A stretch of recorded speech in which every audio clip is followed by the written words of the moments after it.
So joining me today is Siyakudumisa Zicina, one of the foundation's interns who helped compile the Human Rights Report Card for 2023. Siya, welcome. Thank you so much, Daniela. So part of Siya's research took him into the realm of gender-based violence and police inefficiencies. And really, we want to talk to him today about what he learned and what he thinks could be done to address combating the scourge in South African society.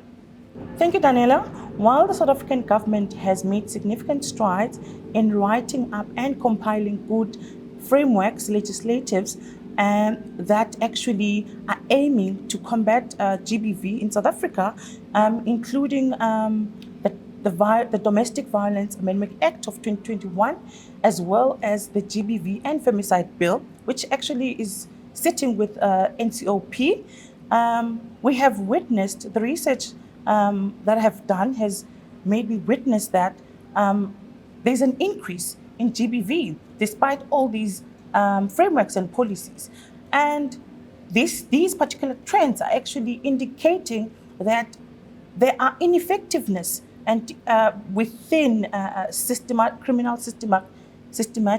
institutions in addressing the GBV in South Africa.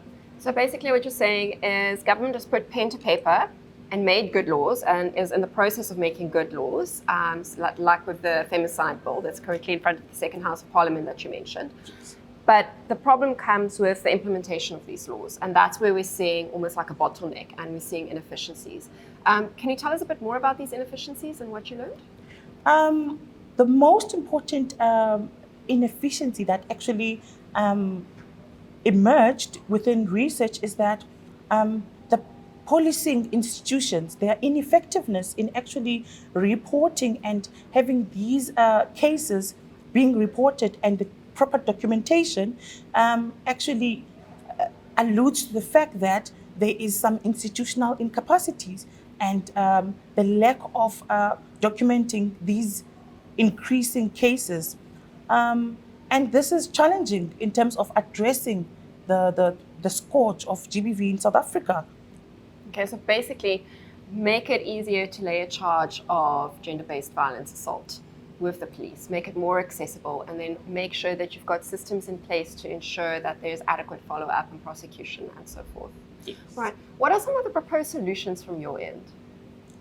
Thank you so much, Daniela.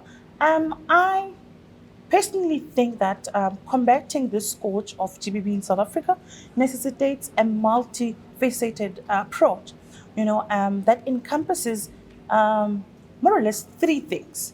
The first one being have to draw comprehensive legislative reforms. Mm-hmm. Secondly, to look at institutional training. Yeah. And then the third one is to actually look at societal changes. So to just touch on this last two, because the first one is actually being addressed in relations to the Femicide Bill.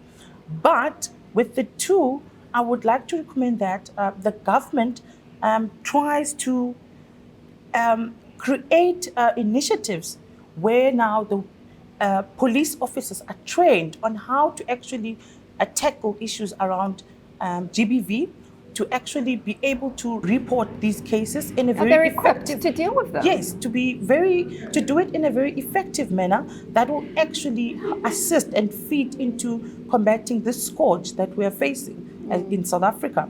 And then secondly is to actually look at societal changes, whereby now you create an environment that actually encourages dialogues that then will bring about social empowerment, equality for women, respect, which is the most important thing, because these GBVs are always around, they happen around partners, so there should be respect, there should be equality, and obviously there should be initiatives that are aimed at addressing, speak to community mobilization, which will then feed into the prevention of GBV and its scourge. So that should be the areas where the government actually focuses on in terms of combating the scourge of GBV.